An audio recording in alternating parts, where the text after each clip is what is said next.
Ayan na yung mga kapulisan po. Full alert na talaga tong paligid ng Malacanang.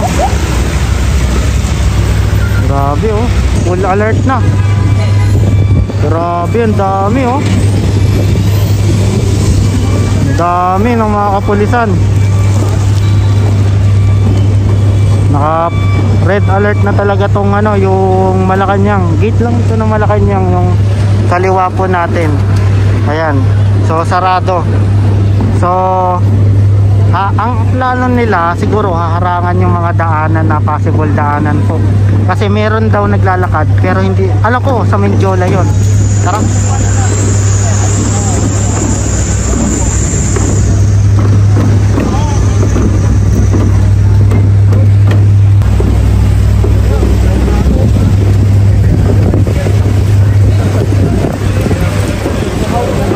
So ito yung mga papunta po sa Mendiola, dahil balita nga natin ay meron pong rally na magaganap po sa Mendiola naman after dito sa kabila. So sabay-sabay yung rally, no?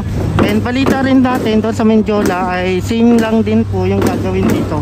So magsusunog din po. Pero malaman pa natin yung mga update kung ano po yung gagawin nila mamaya.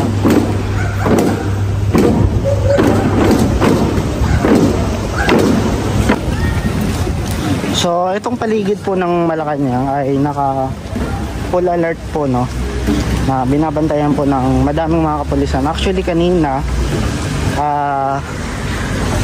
meron ding sasakyan na dala po yung mga baluti po nila na dinalan for, actually marami, binabantayan po buong paligid po ng Malacanang po ngayon.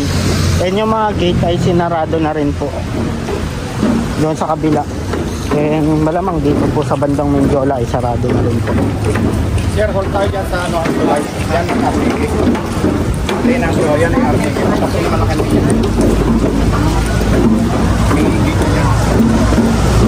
So papunta tayong Mendiola kasi yung mga magrarally ay Mendiola talaga yung area ng babagsakan nila. Mendiola ng beach.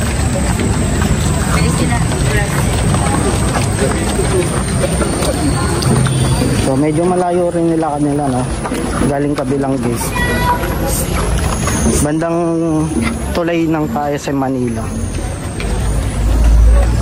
hanggang dito sa Mendiola, kabilang gate din.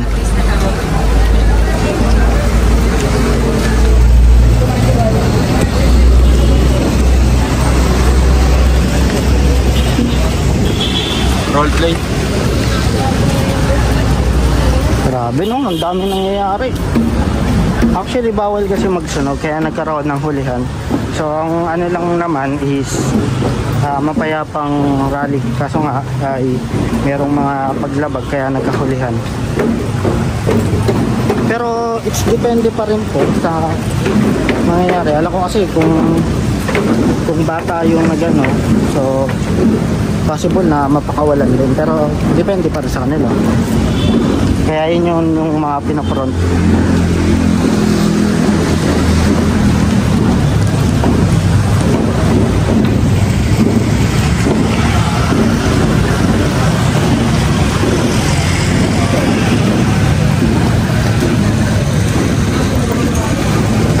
So malapit na, doon naman tayo sa Mendiola. Actually tatlo yung binabantayan ko ngayon. Kanina Luneta, itong Mendiola, Malacanang, and EDSA. Actually marami rin po sa EDSA, no? Ito rin may gate din dito. So malaman kung maghihiwalay sila at ano. Pero ako pagka dito na sila, rekta na ako doon sa Mendiola kasi doon yung pinaka ganap po. Hindi mo rin masisisi yung mga nag-aano dito dahil nga galit na rin po yung taong bayan sa mga kurap po na nangyayari.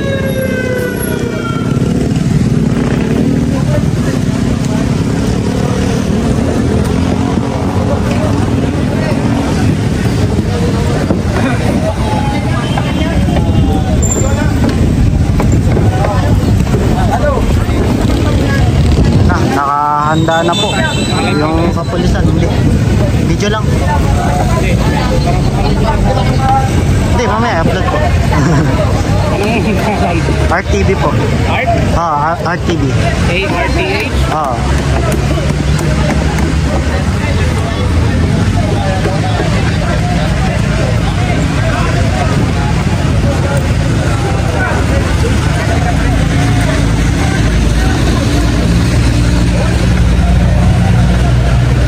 So dito umi-stop po yung pulisan.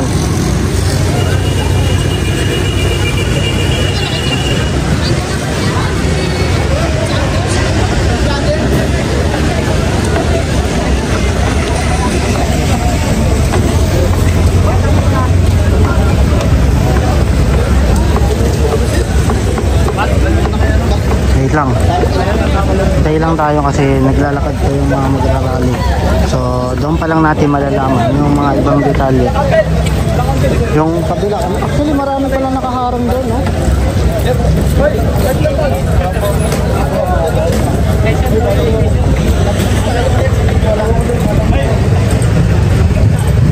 So mukhang mahahati na sila kasi nga may lusutan pa dito eh.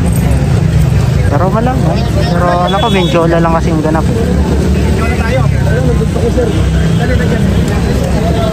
Eh, may panibagong backup ng kapulisan naman doon sa kabila. Dami, no? Tara, doon. Naiiwan kasi mga to eh. At sabay-sabay na. Actually, maximum tolerance naman po yung inaano dito. Pero hindi ko alam kung ano yung nangyari kanina. Mga intense. Balik na rin kasi yung tao eh, kaya ganun.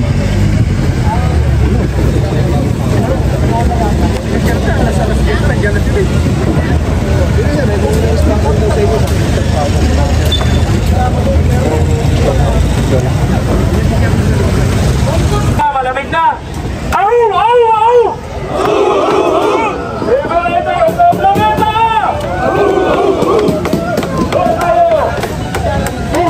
Parang Spartan ah. Ayan na.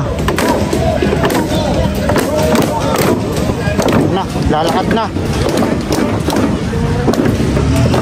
Menjola. Tara, dito ko. Hindi, lalakad ako, pre.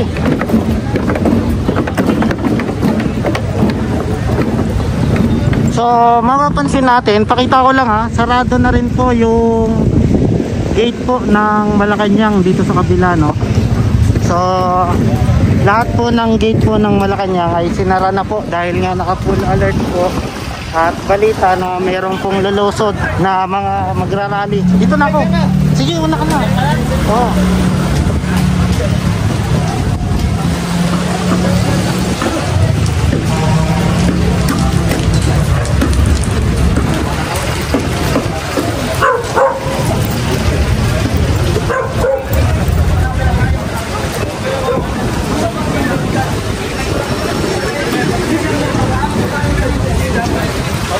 So, dito lang tayo sa gilid. Naka-alarm kasi sila. Nagre-refill na rin ng tubig dito yung mga bombero in case of emergency, oh. In case na magsunog, oh.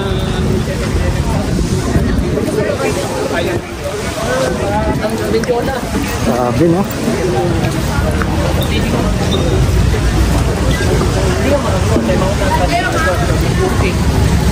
Buong paligid po ng Malacanang sinara na.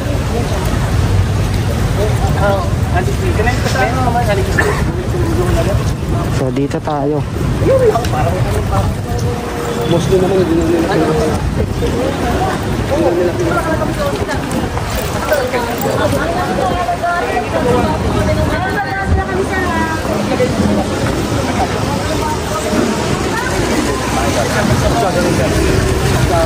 Mention na sila.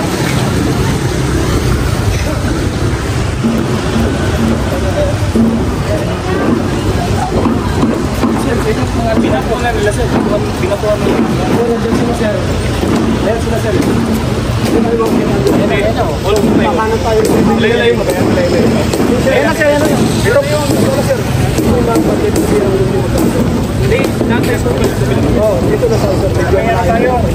Ito na yung backup kasi meron doon sa kabila, meron na kasing ano, I-survive natin yung ginawa nyo. Meron kasing ano dito, nakabantay na rin. Mga tourist. Then may mga shield na rin, naka-prepare na rin. Actually hindi na siya mapapasok kasi meron na rin pong mga, ang tawag doon, alambre na may tusok-tusok. Then merong mga ano, hindi siya makapasok yung Mendiola. So in case of ano lang, emergency, is ito may backup po na kapulisan dito. Nakalusot tayo sa Mendiola. Nakalusot tayo. Hindi tayo mga magsubi. Mayroon kasi mas sakit, sir. Ayun, yung mga magrarami. Mendiola ba ta?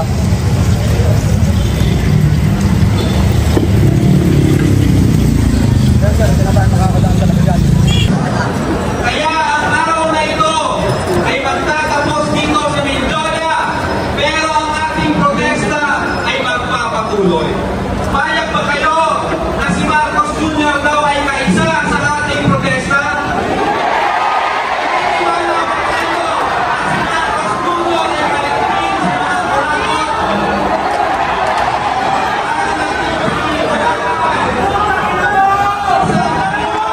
Ang pamilya ay nakinabang sa nakaw na yaman. Huwag natin kalimutan kung bakit tayo nagprotesta sa araw na ito, September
sa Luneta, hindi lamang sa Mindiola. Asahan ng gobyernong ito, maraming mamamayan ang magkakaisa at kikilos hindi lamang upang panagutin ang mga kurakot, kundi baguhin ang bulok na sistema. Ngayong araw po, hindi tayo nagkilos protesta para lamang labanan ang korupsyon. Malinaw sa atin